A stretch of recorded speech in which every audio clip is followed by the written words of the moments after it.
Bonjour et bienvenue à votre émission Langue fourchue. Le 11 janvier 2015, 6 présidents et un premier sinistre africain battaient le pavé en hexagone aux côtés de François Hollande et d'autres sommités européennes. Mais rassurez-vous, ces rois télé ne protestaient pas contre leur maître français, mais soutenaient plutôt celui-ci et son peuple, victimes d'attaques terroristes. Il s'en est même trouvé un qui pleurait à chaudes larmes tellement il était ému et profondément touché. Même Hollande, dont ce sont les compatriotes qui sont tombés, n'a pas laissé couler une seule larme. Mais il faut le savoir, notre très cher pleureur avait un problème avec les fluides, surtout quand il avait quelques doses de pastis bien nommées Boni dans le nez. Cette solidarité africaine envers les autres achève de nous prouver que l'Afrique est le continent des émotions. Tant qu'à avoir des émotions, ne vaudrait-il pas mieux aussi verser quelques larmes, même de crocodile, sur ce continent qui a souffert sous les coups de fouet et qui continue de souffrir sous le crépitement des armes et le vrombissement de pelleteuses qui lui vident les entrailles? En proie à des attaques récurrentes depuis 2015, certains pays d'Afrique de l'Ouest peinent à renouer avec la stabilité et la prospérité.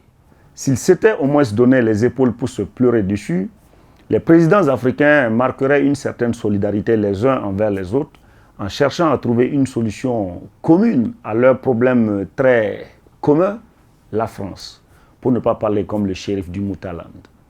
Depuis que la même France de Sarkozy, au nom de la démocratie, a déboulonné un colonel devenu trop encombrant avec la complicité des mêmes chefs d'État africains, la Libye est devenue le territoire de tous les trafics et de toutes les exactions. Celui qui avait eu l'outrecuidance de planter sa tente de bédouins aux portes du palais de l'Élysée a payé de sa vie ses velléités panafricanistes. On n'exporte pas aussi impunément la sauvagerie en hexagone. Bref, depuis 2011, ce bout de désert, rendu vert et prospère par la folie d'un dictateur sanguinaire, est devenu le champ de bataille et le nouveau terrain d'expérimentation des derniers engins de la mort. Pendant que certains chefs d'État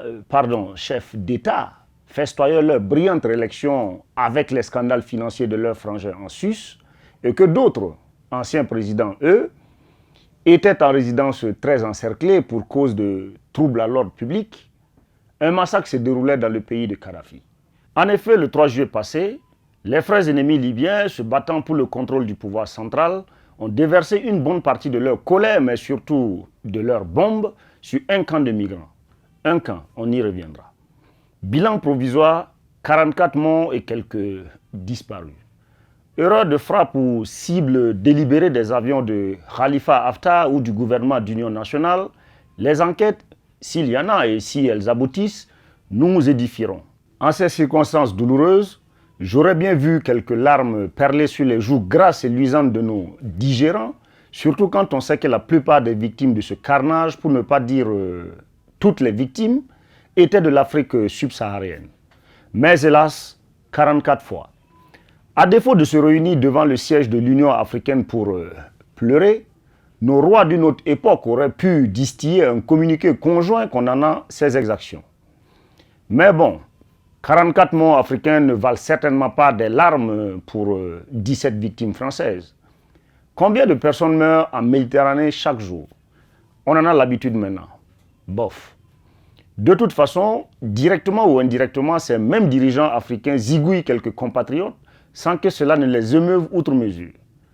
Ce n'est pas la première fois que la Libye fait parler d'elle sur la question des migrants. On a encore en mémoire ces images sur la toile faisant état de commerce d'êtres humains et de migrants retenus dans des camps pour servir de stock de pièces détachées pour quelques riches occidentaux en quête d'une seconde jeunesse. On me dira que vont-ils chercher de l'autre côté de la Méditerranée, ces migrants?